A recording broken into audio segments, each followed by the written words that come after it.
Merci à tous les 6 d'avoir accepté de venir éclairer nos lanternes sur ce que vous faites sur vos terrains propres, à la fois territoriaux et sur les réseaux, comme on dit, en matière de soutien à la parentalité, puisqu'on a compris avec Serge Effez et avec Isabelle Goninet et avec Edith Voisin que maintenant, c'est de ça qu'on parle.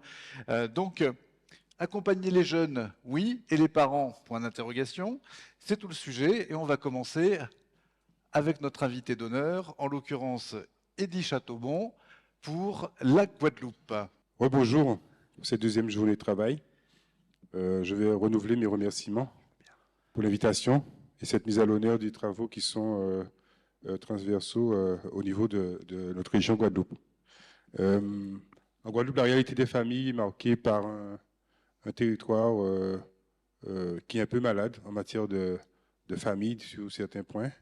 On a un taux élevé de familles monoparentales, une précarité socio-économique préoccupante. Une partie de la population met en lumière l'importance d'un soutien adapté à la fois aux jeunes et à leurs parents. Même si la région n'est pas directement compétente, je sais que certainement vous dites que mais pourquoi le conseil régional parle de parentalité puisque ce n'est pas de sa compétence. Même en matière de... Il est évident que l'accompagnement de nos jeunes doit prendre en compte les défis auxquels leurs parents sont confrontés. Endettement, isolement, méconnaissance du parcours d'orientation. Les difficultés sont multiples et appellent à une action coordonnée entre les différents acteurs du territoire. C'est de ça dont nous parlons depuis hier. Il faut coordonner ces actions. Aujourd'hui, notre objectif est de réfléchir ensemble aux solutions à mettre en place pour mieux accompagner nos familles tout en répondant aux spécificités locales qui caractérisent notre région. La SIAD 1, donc ce petit état des lieux, et on a mis en les deux, la situation France hexagonale et la situation en Guadeloupe. Pour exemple, je ne vais pas m'étaler, la famille monoparentale, c'est 41% 50 et 24% 70 en France métropolitaine. Je vous laisse découvrir les autres chiffres. Je verrai qu'on a une situation vraiment pas très réjouissante à ce niveau, et c'est pour ça que nous faisons le maximum pour y remédier. Donc, sur la slide 2, les réalités locales, les parents constats partagés par les acteurs de terrain. Et on verra, comme je l'ai dit tout à l'heure, que l'endettement croissant fragilise de nombreuses familles. Et on a des parents, justement, ne s'en sortent pas. Et des parents qui ne s'en sortent pas, c'est aussi des enfants qui s'isolent. Donc, on est obligé de travailler sur ce niveau. Les parents se sentent, comme je disais, souvent isolés, démunis face aux difficultés de leurs enfants.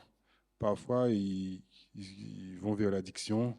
Et le professeur l'a dit tout à l'heure, le docteur, l'addiction n'est pas simplement les substances illicites, mais c'est aussi s'isoler dans le téléphone, le numérique. Donc, c'est aussi un travail qu'on doit faire. Et parfois, on va vers la voie de la délinquance. L'influence des réseaux sociaux, comme on le disait, de manière significative dans la vie de jeunes et leurs relations familiales. Les parents manifestent une méconnaissance ou un désintérêt prononcé pour les questions d'orientation scolaire et professionnelle. Il y a une mauvaise utilisation des dispositifs CRJ, le contrat d'engagement jeune et le service civique qui sont perçus comme des emplois. La méconnaissance des intérêts des parents vis-à-vis des questions d'orientation, conséquences des jeunes mal orientés. Un jeune mal orienté, c'est un potentiel jeune décrocheur. Les défis locaux et démographiques, enjeux vieillissement de la dynamique familiale. Le vieillissement de la population et la question du remplacement des générations. Avec une population vieillissante, comme on l'a dit depuis hier, je le disais, en 2030, on sera le département le plus vieux de France. De nombreux départs à la retraite sont imminents, mais qui prendra le relais? C'est notre question aujourd'hui. Qu'allons-nous faire avec nos jeunes on aura la place qui sera libre? Donc il faut les préparer justement à prendre ce relais, comme nous discutions hier soir aussi. Ce phénomène pose un enjeu majeur pour la société et l'économie, notamment en termes de transmission des savoirs et de maintien de la force de travail dans certains secteurs. Mode de garde contrasté selon les zones. Et on a beaucoup débattu, j'ai entendu beaucoup d'intervenants parler de ça. Les solutions de garde pour les jeunes enfants varient considérablement entre les zones rurales et les zones urbaines. En atelier ce matin, on a un peu fait le tour. En milieu urbain, les options de garde sont souvent plus complexes à trouver et à financer, ce qui peut compliquer la reprise d'activité professionnelle pour les jeunes mères. En revanche, dans les zones rurales où En tout cas, en Guadeloupe, on retrouve toujours cette solidarité guadeloupéenne, antillaise. Donc, la famille joue un rôle plus important, facilitant souvent la réinsertion des mères dans le monde du travail, grâce au soutien des grands-parents. On a parlé aussi des beaux-pères, mais si toutes ces composantes familiales doivent jouer un rôle pour permettre à l'enfant de s'épanouir. Et d'autres membres de la famille, comme on l'a dit. La prise en compte des spécificités locales dans l'éducation. Il est essentiel de connaître les particularités locales, notamment en matière d'éducation. Par exemple, il peut être nécessaire d'adapter les classes plusieurs niveaux scolaires des élèves ou de prendre en compte tout simplement les profils divers des jeunes. Je prends l'exemple des enfants qui sont au potentiel. Oui, Eddie est venu en France, en France métropolitaine pour s'enrhumer. J'ai joué au boss hier soir, j'étais sans châle. Le rôle central de la famille en zone rurale, comme on l'a dit tout à l'heure, en milieu familier rural, la famille élargie, notamment les grands-parents, continue de jouer un rôle pivot dans le soutien des jeunes parents. Ce cadre familial permet souvent de pallier l'absence des services sociaux ou des infrastructures dédiées. Cependant, cette organisation soulève des enjeux particuliers, comme la place du père biologique qui peut être moins présent dans certains foyers, ce qui crée des dynamiques familiales spécifiques à prendre en compte. La région sera de plus en plus amenée à être acteur de la parentalité, soit en soutenant les structures via des subventions, soit en faisant elle-même, car depuis 2017, les régions chefs de file pour la coordination des politiques jeunesse. Notez que l'accueil de terrain de proximité avec l'accompagnement des jeunes, mais aussi des parents vers les dispositifs de la région et de ses partenaires, par exemple le SOFEM, la participation, on est bloqué hein, en termes de slide. Comment? On est bloqué en termes de slide, non? Je suis à la 4e slide. Oui, mais j'ai... Celle-là? Non. Non, je suis bien sur ça, sur la la bonne, je dernière. pense. Ah oui, ok, peut-être, oui. Pas de souci. Le SOFEM, le salon de l'orientation de la formation, la participation aux ateliers proposés de différents acteurs tels que la CAF, le schéma départemental des services aux familles, la maison de la parentalité. Tout à l'heure, nous allons avoir notre collègue de la mairie de Sainte-Anne qui va nous faire un exemple de ce qu'ils ont mis en place sur la commune. Intégrer et soutenir des réseaux d'acteurs, conseils en droit et devoirs aux familles, les CDSPD, les centres sociaux, les politiques de ville sur le volet parentalité. Instaurer des instances dédiées au débat et aux échanges avec les parents.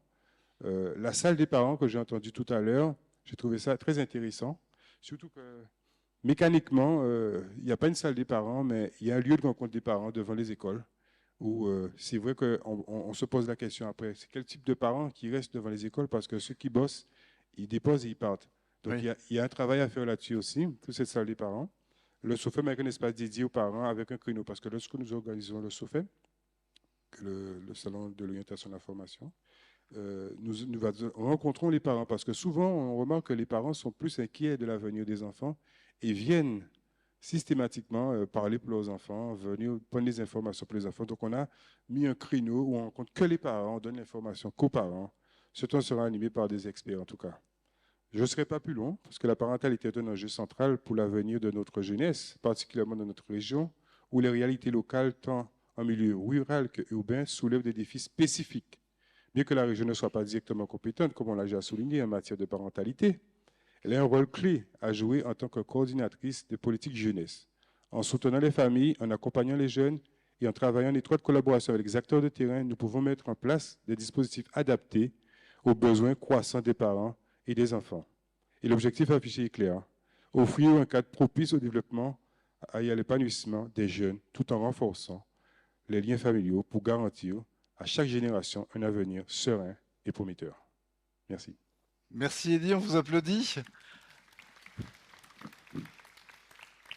Ces espaces de dialogue, ils existent déjà. Aujourd'hui, ils sont dans le PAGE, dans le programme d'action jeunesse, et ils sont déployés sur l'ensemble de la Guadeloupe.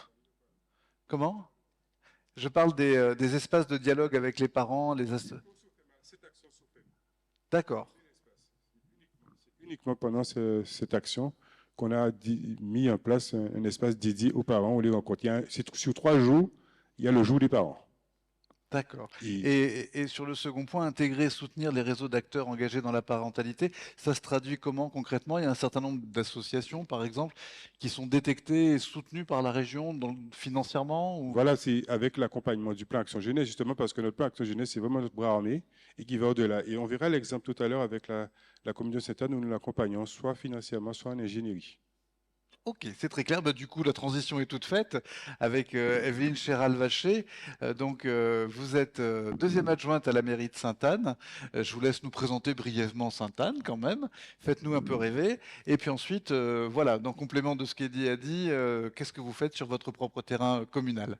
Voilà, merci monsieur de m'avoir donné ce petit temps libre pour pouvoir présenter ma belle ville de Sainte-Anne, Guadeloupe, avec 25 000 habitants, ville balnéaire avec de belles plages et de beaux cocotiers. Et nous sommes très accueillants sur notre territoire, sur notre ville de Sainte-Anne, bien qu'on retrouve les mêmes difficultés un peu partout, parce que lorsque ce matin on était en atelier, j'entendais parler de tout ce qui se passe un peu partout. La difficulté, c'est que le mettre en pratique par rapport aux spécificités du territoire. Alors, il est vrai, effectivement, que je suis deuxième adjoint au maire à la ville de Sainte-Anne. Je suis chargée des affaires sociales, de l'inclusion sociale, de la citoyenneté et de l'insertion. Le travail est très difficile, mais lorsqu'on est engagé et on aime sa population, on est obligé de s'y mettre et de s'atteler pour pouvoir donner satisfaction à nos populations, surtout à notre jeunesse qui, cette jeunesse est divisée en deux plans. Ceux qui veulent s'en sortir, il faut faire avec eux, il faut les accompagner. Ceux qui ne veulent pas s'en sortir, travailler effectivement avec le plan d'action jeunesse qui vont vers eux dans les quartiers difficiles, leur donner, comme ce sont des jeunes, ils ont les technicités reconnaissantes pour pouvoir les amener vers les institutions afin qu'ils reconnaissent les accès aux droits, leur faire comprendre c'est important de s'inscrire dans les institutions comme la mission locale, comme France Travail, et de leur faire comprendre que oui, il y a la drogue, c'est pour un moment, mais vous pensez fonder une famille, et la famille, c'est le socle de la société.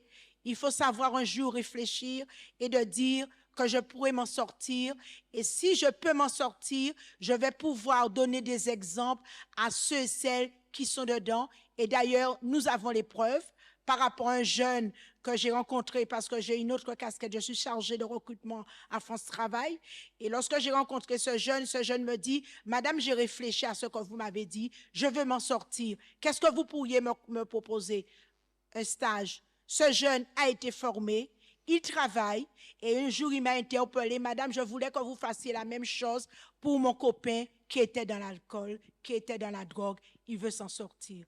Tout ça pour vous dire qu'il y a des dispositifs, mais il faut être engagé pour pouvoir accompagner.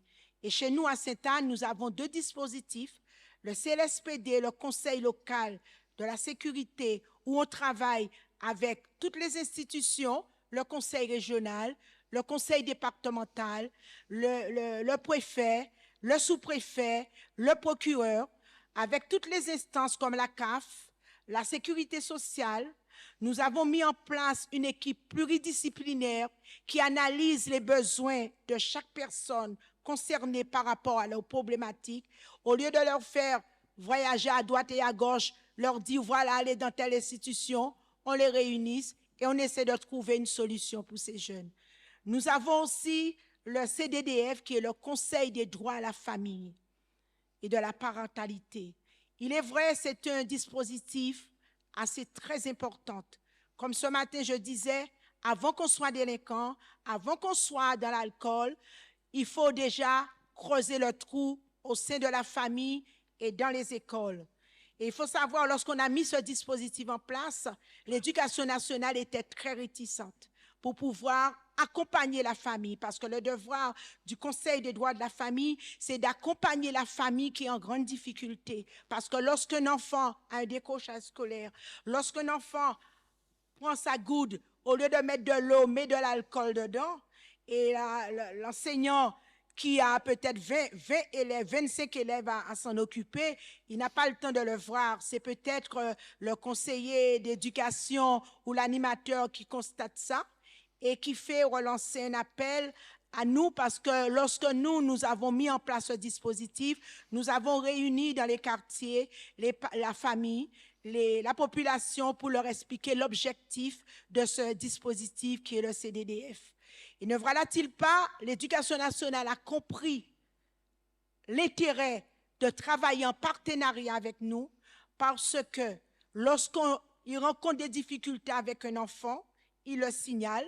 Nous avons un agent à plein temps, parce que je dis à plein temps, qui se donne à 100% pour pouvoir mettre en œuvre ce dispositif. Et lorsqu'il y a un signalement, le maire, qui est le président du Conseil des droits à la famille, rencontre les parents, trouve des situations, essaie de trouver des solutions. Et lorsque la solution est un peu difficile, on est obligé de contacter le procureur pour pouvoir s'en occuper avec nous, parce qu'il faut qu'on trouve une solution. Il n'est pas question qu'on laisse la famille sans pour cela les accompagner. Il est vrai, suite à ce dispositif, nous avons mis en place des thématiques. Vous allez peut-être sourire. Première thématique qu'on a mis en place, le père battu, les hommes qui sont battus. Il y avait une réticence parce que nous avons constaté, suite à une analyse du territoire, qu'il y a aussi des hommes battus et qui ont honte de le dire. Et nous avons fait venir des professionnels dans le domaine et nous avons pu faire un débat. Et il y en a des parents qui ont compris que c'était le moment de se faire aider parce que les enfants souffrent. Parce qu'il n'y a pas seulement des femmes battues. Il est vrai, tout le monde parle de femmes battues, mais ici, il y en a aussi. On a fait aussi un débat sur « Mon enfant est en prison, quelle est la réaction de la famille ?» Nous avons aussi convoqué des professionnels qui ont mis en place un débat avec des psychologues, avec des thérapeutes, avec tout. Les parents n'ont pas eu honte de parler et de raconter leur désolation par rapport à cela. Nous avons aussi mis en place thématiques sur la drogue, sur les addictions. Les enfants des écoles ont joué un sketch, un théâtre pour vraiment démontrer les difficultés lorsqu'un enfant est sous la drogue, lorsqu'un jeune est dans la drogue, comment les parents souffrent. Et très souvent, comme je disais, que ce n'est pas, il y a des dispositifs, mais que les parents ne connaissent pas. Et si on ne les conduit pas vers les institutions pour les accompagner, ils restent enfermés dans leur situation. Et les enfants, sachant qu'ils n'ont pas les moyens de s'en sortir, ils continuent dans cette situation. Mais pour tout vous dire, nous sommes en train de travailler dessus, sur tout cela. Et les parents sont acteurs de la situation. La famille, on les met au centre pour pouvoir comprendre leur état et de leur dire que vous n'êtes pas seuls. Nous sommes là pour vous aider. Et lorsque vous allez trouver une solution positive, n'hésitez pas d'aller témoigner autour de vous que nous sommes là. La ville de Sainte-Anne est là pour vous aider. Et là, nous sommes pilotes de ce conseil de droit de la famille. Juste avant que je parte, ma collaboratrice m'a appelé, me dit, Madame Vacher, j'ai Marie Galante, qui est une île, qui me demande de venir une intervention pour pouvoir lui expliquer le rôle du Conseil des droits et de la famille. Il y a la ville du Gosier que nous avons rencontré aussi pour pouvoir mettre en place ce Conseil de droits et de la famille. Et je dis que c'est un dispositif qui est très intéressant parce que, comme je viens de dire, je le répète, la famille, c'est le socle de la société. La jeunesse, c'est l'avenir du lendemain. Si on ne s'occupe pas de notre jeunesse, si on n'accompagne pas la famille, ce n'est pas la peine qu'on ait un rêve. Et le rêve, c'est dire vraiment qu'on doit poursuivre notre lancée, on doit poursuivre notre engagement pour que demain, si nous ne sommes pas là, que notre jeunesse puisse prendre le relais. Je vous en remercie.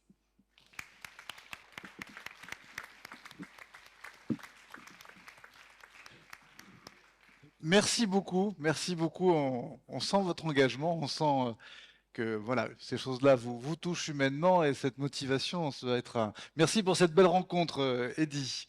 Donc on a parlé de ces jeunes de Guadeloupe. Pour certains, il y a un moment de l'adolescence où effectivement, qui est le moment où on peut trébucher et tomber de très très haut. Et cette adolescence, Sophie Kiyek, créatrice du podcast Parentalité et Adolescence, s'y est intéressée. Depuis plus de 4 ans maintenant, elle travaille avec des experts, elle travaille avec des parents, avec des jeunes eux-mêmes, pour essayer d'aborder les différents aspects de cette relation. Et c'est pas moi qui vais en parler le mieux, c'est elle. Bonjour à tous, merci beaucoup déjà de me permettre de pouvoir m'exprimer sur le sujet. En général, c'est plutôt moi qui donne la parole aux experts. Donc là, je me retrouve de l'autre côté. C'est toujours un peu stressant et je vois tout à l'heure les invités que j'ai eus derrière le micro qui étaient à leur tour stressés. Là, je suis vraiment stressée pour le coup. Je ne sais pas si je vais arriver à faire un discours autant engagé que vous. En tout cas, je vais faire de mon mieux pour vous parler un petit peu de l'histoire, du parcours et pourquoi je suis là aujourd'hui avec vous. Tout a commencé tout simplement par ma propre adolescence. Quand j'étais adolescente, mes amis venaient chez moi pour échanger avec mes parents. Et à l'époque, je trouvais ça bizarre. Puis j'allais chez elles et je me rendais compte qu'on n'avait pas la même chance de pouvoir communiquer librement avec nos parents.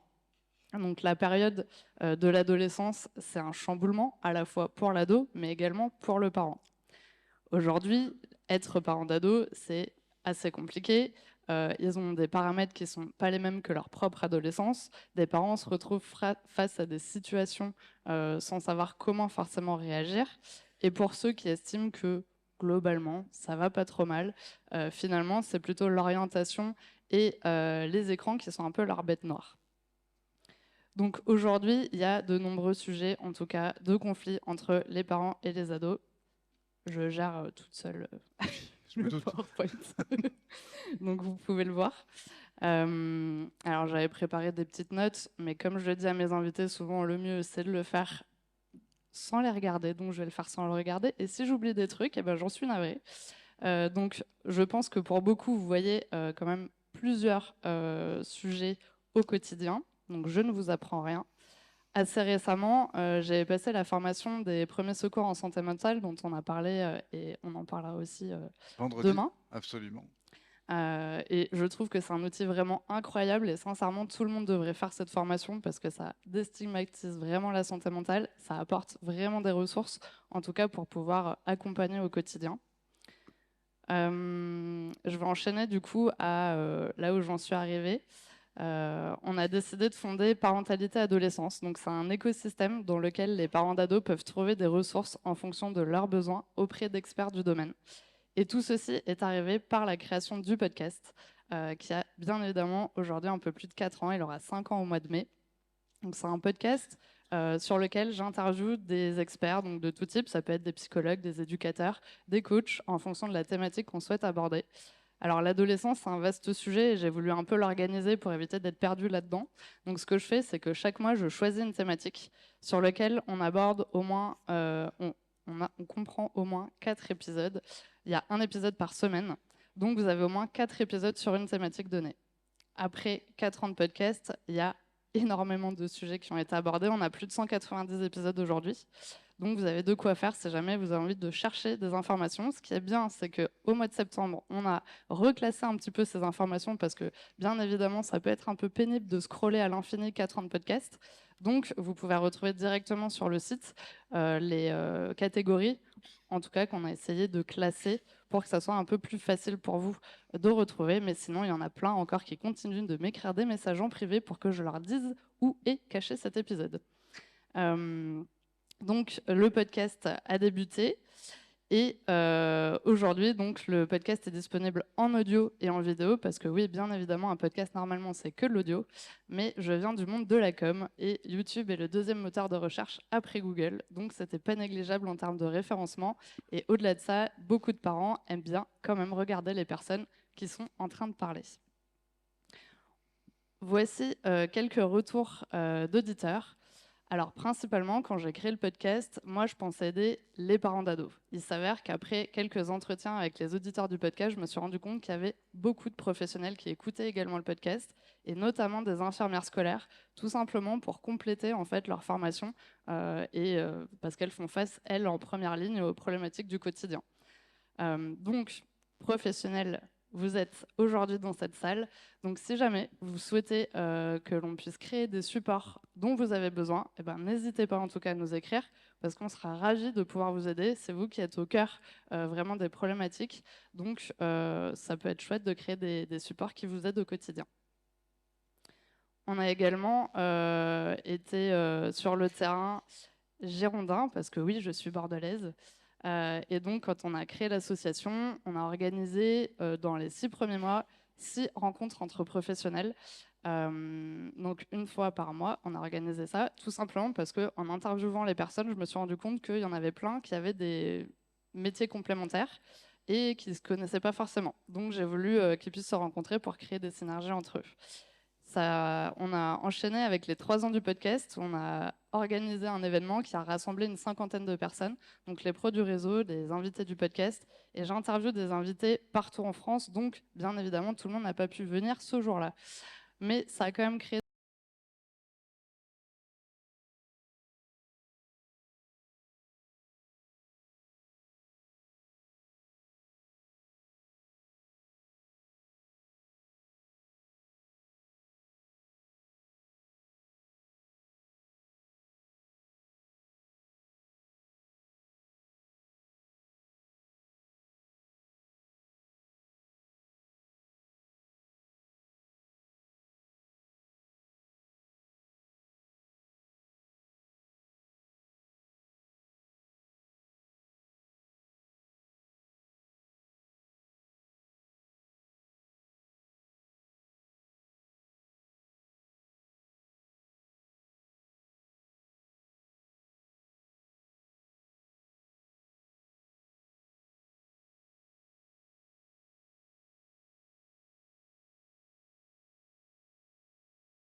si vous n'êtes pas présent à ce groupe de parole, eh ben, vous ne saurez pas ce qui s'est passé dans ce groupe de parole.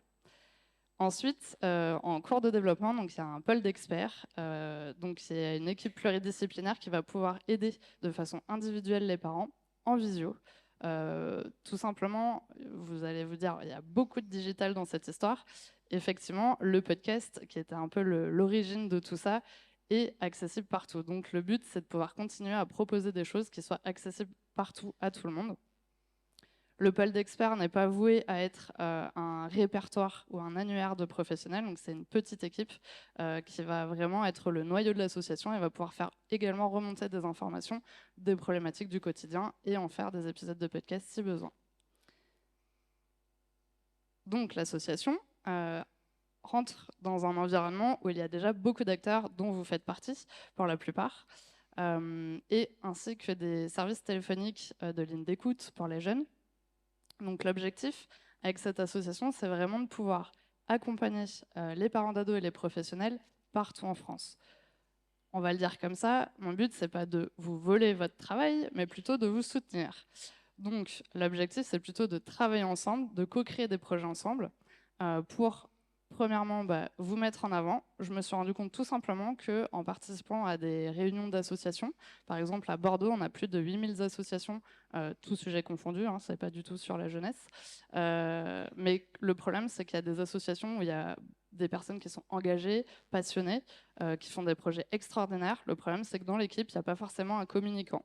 Et là, mon âme de communicante a eu mal. Et je me suis dit, c'est pas possible, il faudrait pouvoir les mettre en avant pour que les parents les trouvent plus facilement. Parce que moi, avec le podcast, déjà, je les cherche et je les trouve pas forcément.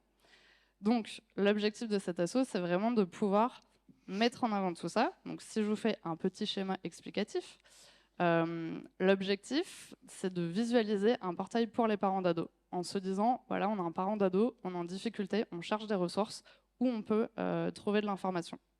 Donc sur ce portail, on va retrouver le podcast, donc qui est accessible gratuitement sur toutes les plateformes d'écoute et sur YouTube, des groupes de parole qui ont lieu une fois par mois avec une psychologue, le pôle d'experts dont je vous ai parlé qui est en cours de création. Et à long terme, ce que j'aimerais pouvoir faire, c'est une carte interactive qui va répertorier toutes les associations en France qui travaillent de près ou de loin avec des ados ou des parents d'ados, afin que les parents qui se retrouvent sur cette plateforme et qui ont envie de rencontrer des personnes en présentiel puissent les trouver facilement autour de chez elles. Ça va être également de pouvoir à terme pouvoir organiser un événement annuel où on pourra proposer différentes choses pour les parents d'ados, et tout ça bien sûr en co-création. L'impact de ce projet, tout simplement, ça va être pour les parents d'ados d'être plus confiants, d'avoir des outils et des clés à leur disposition, d'améliorer la communication avec leurs jeunes, pour les professionnels, d'avoir des outils concrets pour les aider dans leur accompagnement, et les associations, plus de visibilité auprès de leurs potentiels bénéficiaires. Et j'étais presque à la fin. J'avais ça. C'est parce que c'était ta question, Sébastien. C'est la conclusion. Du coup, Sébastien m'a demandé est-ce qu'il y avait un mode d'emploi pour parler avec un ado. Et ben finalement, il n'y en a pas vraiment, hein, on ne va pas se mentir. Donc, il y a quand même des choses à mettre en place pour que ça se passe le mieux possible. Et je vous en ai cité 4. L'écouter vraiment, respecter son espèce de liberté, nourrir le lien et la communication, et être ouvert et tolérant face au changement. Et pour finir, si vous avez envie de co-créer des choses ensemble, n'hésitez pas à nous contacter. On sera ravis de pouvoir échanger avec vous. Merci beaucoup. Super, merci beaucoup Sarah.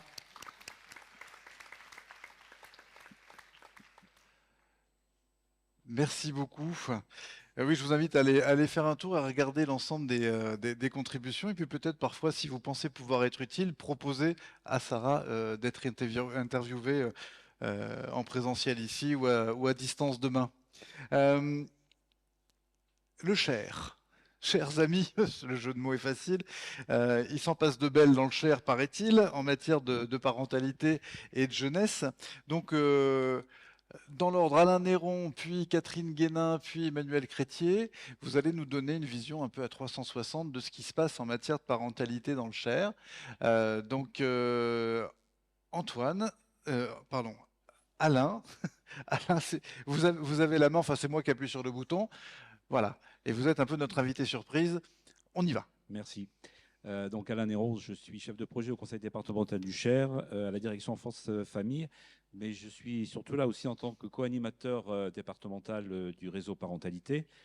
De préalable, simplement, quand on parle de parentalité, c'est bien effectivement une approche ouverte de la parentalité telle qu'elle a été présentée précédemment. Et on est bien effectivement sur une prise en compte des évolutions sociétales. L'autre aspect, c'est que l'idée aussi de prérequis, excusez-moi, c'est la notion de transversalité et de partenariat implique forcément que les parents et les jeunes et les enfants sont bien au cœur de cette dynamique transversale. Je ne le préciserai pas à chaque fois. Alors après, devenir parent, petite enfance, enfance, jeunesse, famille intergénérationnelle, ça donne toute la dimension, effectivement, en termes de logique de parcours de vie, ce que l'on a souhaité, effectivement, développer sur notre département, mais c'est aussi derrière une logique d'accompagnement global. Alors, sur quoi nous appuyons notre travail, excusez-moi. Alors, le cadre de référence, parce qu'il en faut un quand même, il a été évoqué précédemment par l'intervenant de la CNAF. Effectivement, c'est notre schéma départemental des services aux familles, qui est plutôt, je dirais, pour le situer, n'est pas trop sur qu'est-ce que fait chacun, mais plutôt qu'est-ce qu'on fait ensemble pour accompagner dans leurs projets les enfants, les jeunes et leurs familles. Vous voyez qu'il y a effectivement différents partenaires qu'on retrouve habituellement dans les départements. Donc, ce sont ceux effectivement qui sont signataires, mais au-delà d'être signataires, ce sont aussi les porteurs d'un certain nombre d'initiatives et de cette dynamique. Pour appuyer ce cadre de référence, bien sûr, il faut des réseaux.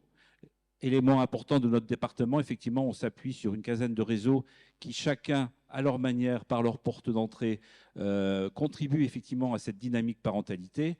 On reviendra sur deux en particulier, même trois, le réseau d'acteurs jeunesse, le réseau parentalité, et mes collègues parleront après du réseau promeneur du net, mais on pourrait parler effectivement du réseau des espaces de vie sociale, de l'accès aux droits, des AVS, etc., qui sont autant de réseaux où la notion de parentalité est transversale et où chacun, à sa place, apporte sa contribution.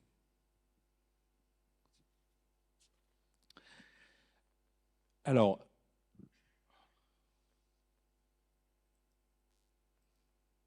jeunesse et parentalité dans notre département, on la situe à 3 niveaux, bien sûr.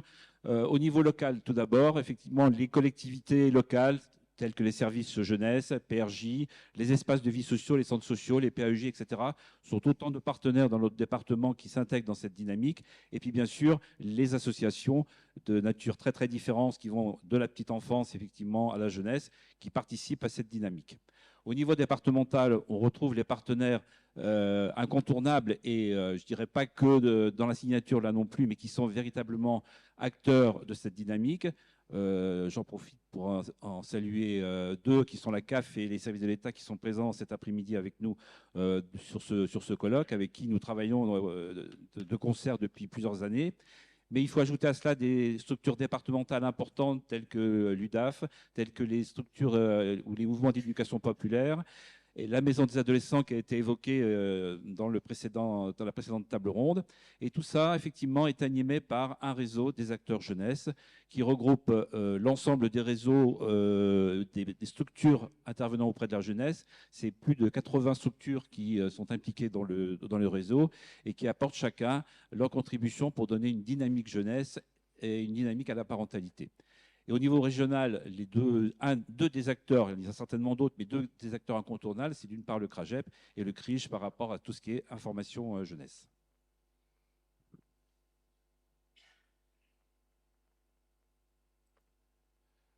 Alors, si on parle concrètement le réseau d'acteurs jeunesse en action, il y a deux types d'actions. Il y a tout d'abord ce qui est pour les professionnels, les élus et bénévoles, pour lesquels on organise régulièrement un certain nombre de colloques. Alors, pour illustrer, on a mis quelques affiches effectivement d'actions qui ont pu être réalisées. Pour les jeunes et les familles, là aussi, tout en concourant à ce qu'on appelle effectivement habituellement les incontournables qui sont l'autonomie, l'engagement, les liens jeunes parents et le vivre ensemble, on a un certain nombre d'initiatives aussi proposées, toujours en lien avec les jeunes et toujours en lien avec les familles. Quand on dit en lien, ce n'est pas uniquement le jour J, c'est aussi en amont comment on envisage, on prépare tous ces événements-là et quel aspect on veut privilégier dans ces événements-là, au-delà du lien effectivement qui a renforcé. C'est aussi travailler sur des modalités d'intervention, sur les attentes des uns, tant des familles que des jeunes, pour trouver les bonnes réponses. J'ai mis juste une illustration sur une action, un petit zoom sur une action qui a été menée par Cher Ado, qui est un dispositif chez nous qui autour des jeunes en grande difficulté et qui a travaillé en lien avec l'UDAF sur une réalisation d'une exposition autour des violences intrafamiliales. Donc ce travail a été fait à la fois bien sûr avec les jeunes, mais aussi avec les familles, dans des modalités qui ont été travaillées longtemps à l'avance, pour que chacun puisse à un moment donné poser les choses, les exprimer et pouvoir après en déduire un certain nombre de perspectives.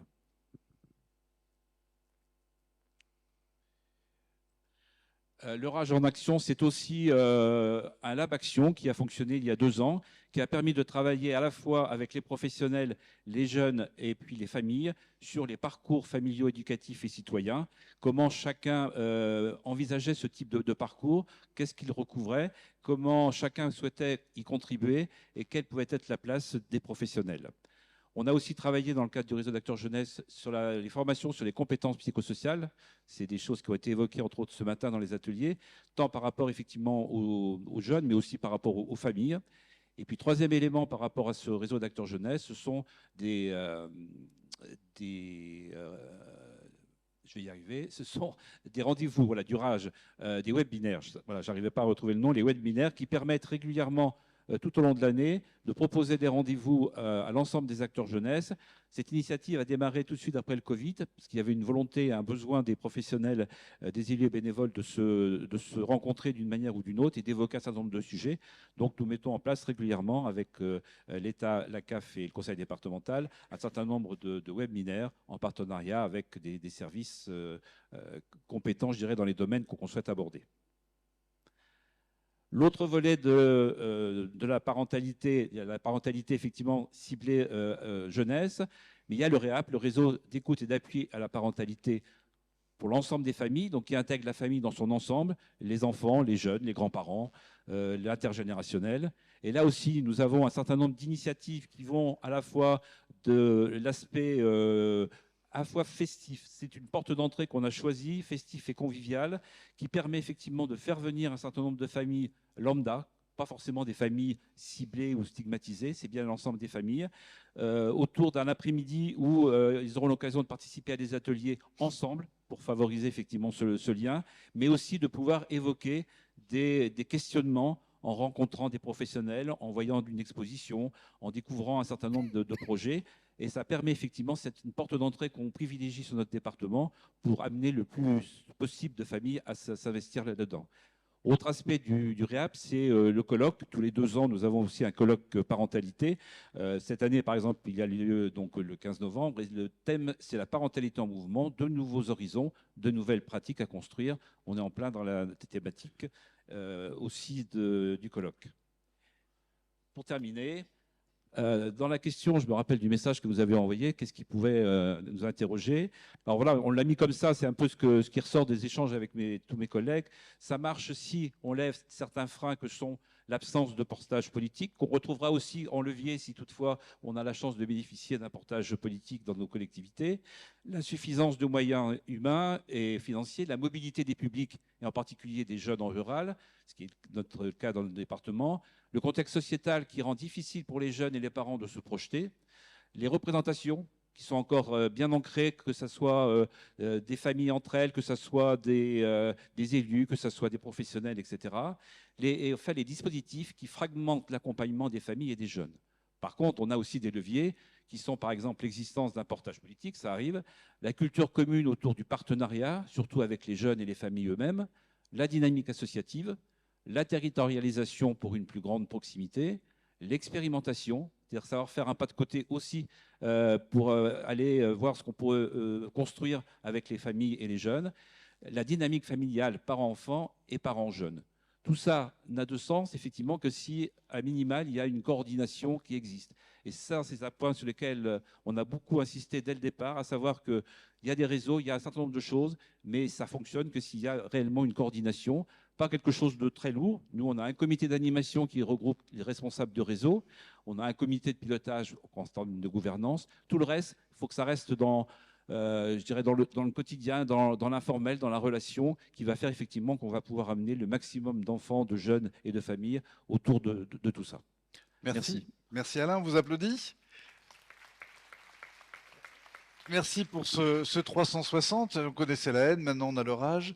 En l'occurrence, ce réseau, effectivement, fédère un certain nombre d'acteurs, dont la CAF du Cher, représentée ici par Catherine Guénin, qui est chef de projet et coordinatrice des promeneurs du net du Cher. Vous en avez un juste à côté de vous, Emmanuel Crétier, qui est en charge, alors, promeneur du net parentalité, mais aussi directeur petite enfance jeunesse de la ville de La Chapelle-Saint-Ursin. Vous nous en direz un mot dans quelques minutes. Mais juste avant, Catherine, je vais vous demander de nous présenter le dispositif que vous animez. Bonjour à tous. Donc voilà, je vais être chargée de présenter le promeneur. On va peut-être passer juste sur la deuxième séance. Voilà.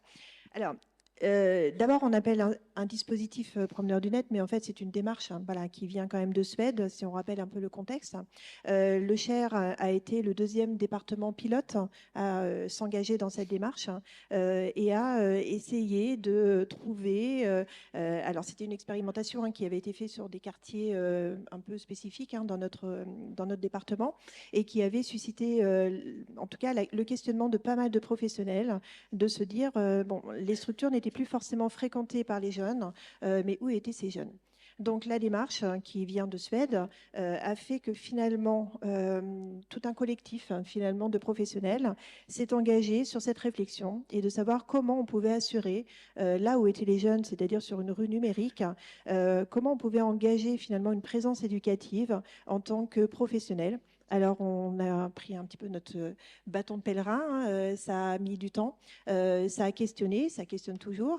Voilà, que font vraiment les promeneurs du net ? Les promeneurs du net, c'est pas forcément une mission, c'est pas forcément un métier, c'est simplement une présence dans la continuité finalement d'une mission qui est portée par une structure sur en fait, le numérique va devenir un outil professionnel pour être plus en contact avec les jeunes, voire maintenant avec les parents. Alors, dans le Cher, on existe depuis 2014, puisqu'on a été le 2e département pilote. Depuis 2014, on vient de fêter nos 10 ans, donc on a quand même voilà, un peu de recul aussi sur cette expérience. Aujourd'hui, on est constitué d'un réseau d'environ, on va dire, une centaine de professionnels à la fin de l'année. Mais tout ça, ça a été aussi un long travail. La richesse finalement de notre département, c'est aussi une bonne collaboration, une bonne connaissance aussi de toutes nos structures, une bonne coopération aussi avec les structures jeunesse, mais aussi parentalité. Et c'est vrai que l'axe parentalité, on ne l'a jamais forcément mis de côté.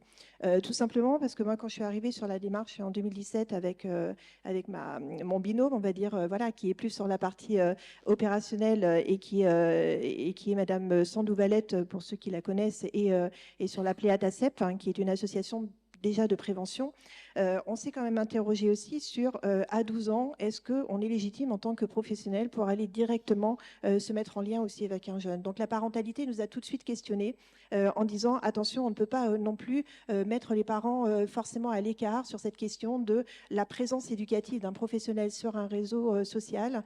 Ça venait quand même questionner aussi pas mal de lignes éthiques et d'engagement finalement aussi sur le dispositif. Donc la parentalité, on a quand même intégré finalement ce volet pratiquement depuis 2015. Voilà. Aujourd'hui, heureusement, l'expérimentation a fait qu'elle est, en tout cas, elle est valorisée aussi par nos institutions.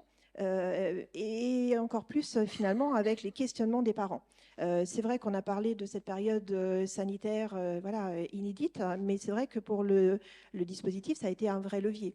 Ça a été un vrai levier parce que là, les parents se sont vraiment sentis confrontés aux problématiques de mais où sont finalement les jeunes, même en étant confinés.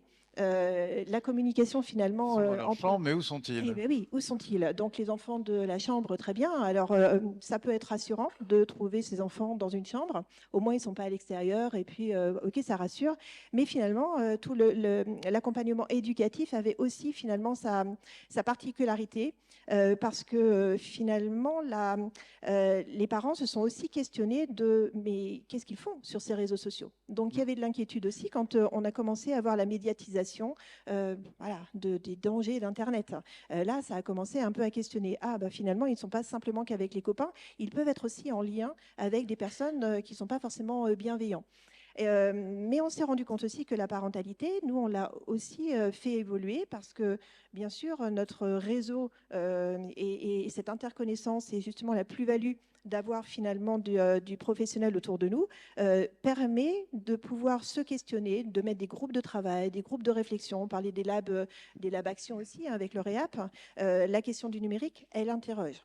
Elle interroge aussi sur est-ce que moi, en tant que professionnel, je suis vraiment légitime pour aller parler de tout aussi. Voilà, on parle quand même de danger.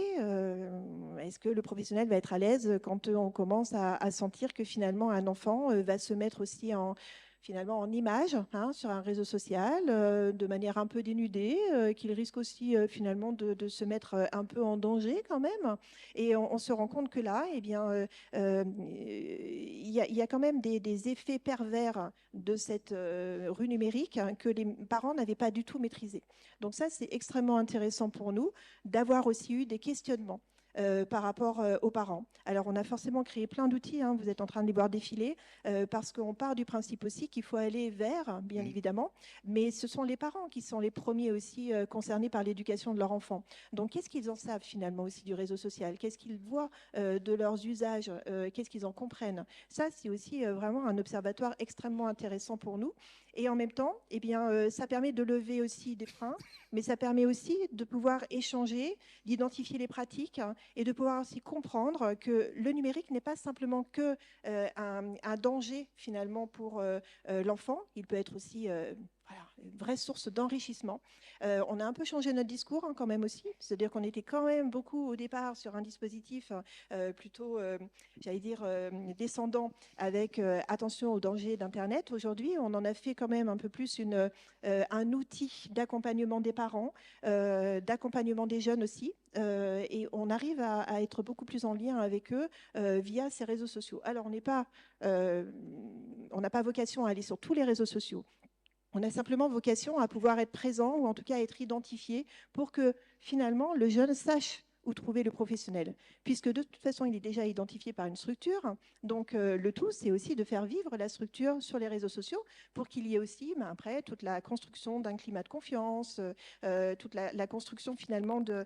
Voilà, on vient susciter de l'intérêt aussi vis-à-vis de jeunes. Donc, forcément, tous les outils comme les podcasts, voilà, c'est forcément des leviers très intéressants pour nous.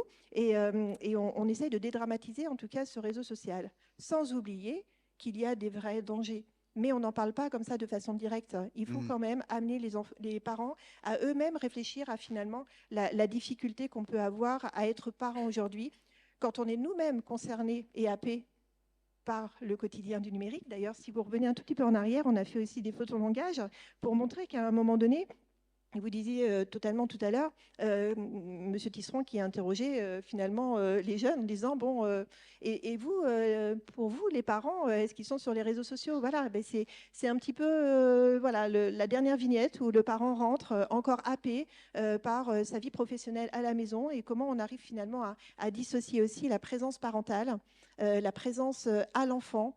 Quand on disait les troubles de l'autisme, où on met un écran entre finalement une relation de parent et son enfant, eh bien oui, c'est des vrais questionnements. Et aujourd'hui, la parentalité, on vient la chercher aussi sur la petite enfance, entre guillemets. C'est-à-dire, on ne vient pas chercher les petits-enfants, on vient chercher les parents qui sont aujourd'hui dans des fratries. On parlait de recomposition familiale. On n'a pas des parents qui ont uniquement finalement un enfant de 12 ans, mais on a aussi des parents qui peuvent avoir des enfants de 0 jusqu'à 25 ans, avec toutes les problématiques finalement de ces tranches d'âge. Et c'est là où la transversalité et où finalement notre vision aussi un peu systémique et le partenariat qu'on peut avoir avec les différents acteurs, que ce soit les réseaux d'acteurs jeunesse, les REAP, notre intégration aussi au service départemental de services aux familles. En fait, voilà, c'est toutes ces interconnaissances, ces interréseaux, ces questionnements et cette mutualisation qui fait que ça fait notre force aujourd'hui sur notre département. Donc forcément, ce n'est pas quelque chose qui s'est mis en place en 2 heures, quoi, voilà. C'est vraiment une réflexion et la stabilité quand même de notre coordination, où on est quand même un binôme aussi voilà, présent depuis 7 ans, permet d'être bien identifié, même au niveau de la région, puisque là, vous avez j'ai quelques exemplaires, si ça vous intéresse, de cet outil du cyber harcèlementomètre qui a été donc fait avec justement notre réseau PDN 18 et le CRIJ sur Orléans. Voilà, on va aussi au-devant des écoles. C'est-à-dire que si vous revenez encore un petit peu plus tôt, on en a parlé tout à l'heure, il y a aussi une initiative qui est maintenant reprise par la Ligue de l'enseignement, le Cap vers le net. On a aussi saisi, vous parliez de l'éducation nationale, ce qui est important, c'est qu'on a aussi saisi finalement des sollicitations de directeurs d'écoles de primaire dans des quartiers nord chez nous. Et ils sont venus nous voir en disant, bon, on est embêtés dans nos programmes scolaires, on parle du numérique, on parle effectivement des compétences, voilà, mais en même temps, on a un peu peur, on nous parle aussi des dangers. Donc, on a utilisé finalement des actions, et ça aussi c'est notre dynamique de réseau, mais des actions qui ont permis de faire venir des parents dans un premier temps de manière très ludique et autre, et qui ont dégagé aussi au-delà d'un groupe de parole vraiment des réflexions extrêmement pertinentes qui nous permettent après de compléter et de créer des projets. Donc je laisse voilà, mon collègue promeneur du net pour vous dire voilà, en quelques mots aussi lui, ce qu'il fait vraiment sur le terrain et c'est quoi un promeneur. Et ce qu'il vit au quotidien. Merci beaucoup pour cette présentation de l'action. Ils ont quand même des bonnes idées, ces Suédois. Ils ne sont pas que des meubles impossibles à monter. Emmanuel Crétier, donc oui, vous êtes sur le terrain virtuel avec ces jeunes et aussi ces parents. Alors comment ça se passe, grosso modo, pas une opération, promeneur du net parentalité, mais une situation? Alors déjà, avant tout, être promeneur du net, c'est passer des formations. On n'est pas promeneur du net comme ça quand on ne se dit pas promeneur du net. On passe des formations et on a la chance de passer des formations avec des personnes de différents horizons. Moi, j'étais animateur jeunesse. J'étais avec des personnes qui travaillaient en mission locale. Voilà, il y a différents horizons, ce qui nous permet après de créer notre maillage aussi. Quand on a un problème, quand on rencontre un jeune qui nous parle d'une situation, si on n'a pas de réponse, on peut le rediriger vers une personne de confiance aussi, qui est aussi promeneur du net. Donc D'accord. ça, c'est vraiment un réel atout. Au niveau des formations, on a un socle commun. Donc on apprend un petit peu, on découvre les réseaux. Alors même si on les utilise, nous, à titre personnel, les réseaux bougent tout le temps. Donc il faut se mettre tout le temps à la page. Donc voilà, on a aussi une formation sur notre posture professionnelle. C'est très important. Sur la législation et l'éducation aux médias. L'éducation aux médias, vraiment, pour moi, c'est un axe essentiel, que ce soit pour la jeunesse et la parentalité. Ensuite, en tant que promeneur du net, on ne juge pas, on n'est pas là pour juger. On est à l'écoute. Et puis aussi, ce qui se passe, c'est quand il y a un jeune qui vient nous voir ou un parent, en général, si on gratte un petit peu, la problématique ne vient pas forcément de l'écran lui-même, c'est des problématiques sous-jacentes dans la famille, voilà. Donc, et après, en discutant, on peut amener le parent ou le jeune sur d'autres directions pour l'aider, pour trouver d'autres options. Alors, une petite anecdote, j'ai fait, donc je vais vous parler de mes tops et mes flops. Donc voilà, mes projets. Et juste avant, j'ai appelé ma fille de 16 ans. Et elle me dit, oui, alors ça y est, est-ce que tu as trouvé un titre Voilà. J'ai dit, bah, les tops et les flops. Elle me dit, non, mais ça, c'est vraiment nul. Franchement, ça fait top 50 des années 80. Il faut que tu trouves. Ah, mais moi, je signe, moi, j'adhère. Donc voilà.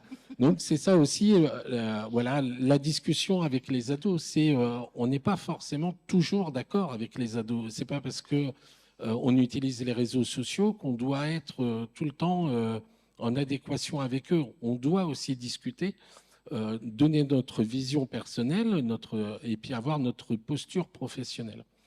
Donc je vais vous donner mes tops et mes flops. Et je les assume en tant que tel. Voilà.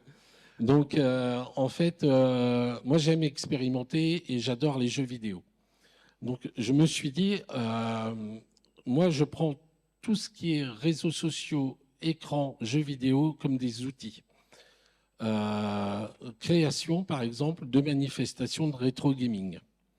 Donc voilà, première édition, j'ai eu 80 personnes. Donc pour une commune de 3700 habitants, 80 personnes. Et ce que j'étais vraiment surpris, c'est la venue en famille, vraiment les familles. Et donc, ce que j'ai vu, c'est que le papa expliquait toute sa jeunesse, avec les jeux vidéo à son fils. Bon, son fils, il en avait un petit peu marre quand même de voir tout ça. Oui, la console Atari, super pixelisée, c'est pas... Voilà. Le deuxième, rétro gaming, là, c'était encore plus drôle. C'est la maman qui essayait de pousser sa fille pour pouvoir rejouer aux jeux vidéo quand elle jouait le premier Mario Kart. Donc voilà, enfin, il y a des situations, moi je me suis mis en retrait et j'ai profité de ce moment parce que revoir des parents, discuter avec leurs enfants, leurs ados, c'est vraiment très agréable et on a des anecdotes comme ça. Donc j'en dirai pas plus parce qu'il y a certaines choses qui sont voilà, trop personnelles par rapport aux familles. Sinon, il y a eu aussi avec le RAD 18, le relais d'animation du Cher, il y a eu un tournoi départemental FIFA. Donc en fait, c'est les structures jeunesse du département qui se sont réunies sur un projet commun de réaliser un tournoi de jeux vidéo, donc le jeu de foot FIFA. Et après des grandes finales dans un lieu assez mythique à Bourges, au niveau du Bourges Basket, la salle du Bourges Basket. Et donc là, on a pu voir les jeunes de différentes structures du département se rassembler sur une après-midi, jouer aux jeux vidéo. Et puis, il y avait aussi des parents qui sont venus. Donc voilà, c'est aussi la valorisation qui est très importante. Après, j'ai essayé de faire aussi autre chose que les jeux vidéo quand même, hein, parce qu'on essaye d'expérimenter. J'avais 3 jeunes, 2 filles et un ado qui n'étaient pas très motivés par les projets. Voilà. Et puis on a commencé un petit peu à rigoler. Et puis ils faisaient des Scooby-Doo. Donc c'était janvier 2014 exactement. Et puis là, on s'est dit, bon allez, on on se lâche. On va sur les réseaux, on va sur Internet. Qu'est-ce qu'on peut faire comme projet avec des Scooby-Doo? Et là, j'ai lancé, on va faire un record du monde. Donc, c'est quand même assez, voilà, oui. Et puis, les réseaux sociaux nous ont aidés. En fait, on a créé un projet. Ces 3 jeunes qui n'étaient pas du tout dédiés à créer des projets, enfin voilà, ils venaient comme ça pour consommer de l'activité à la base. On a travaillé. Ils ont créé une page Facebook à l'époque.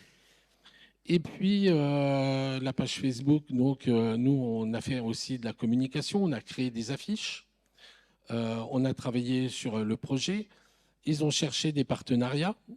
Donc, on a trouvé une entreprise qui nous a donné énormément de fil à Scooby-Doo et on a embarqué toute la commune. Donc, de 3 ans jusqu'à 99 ans.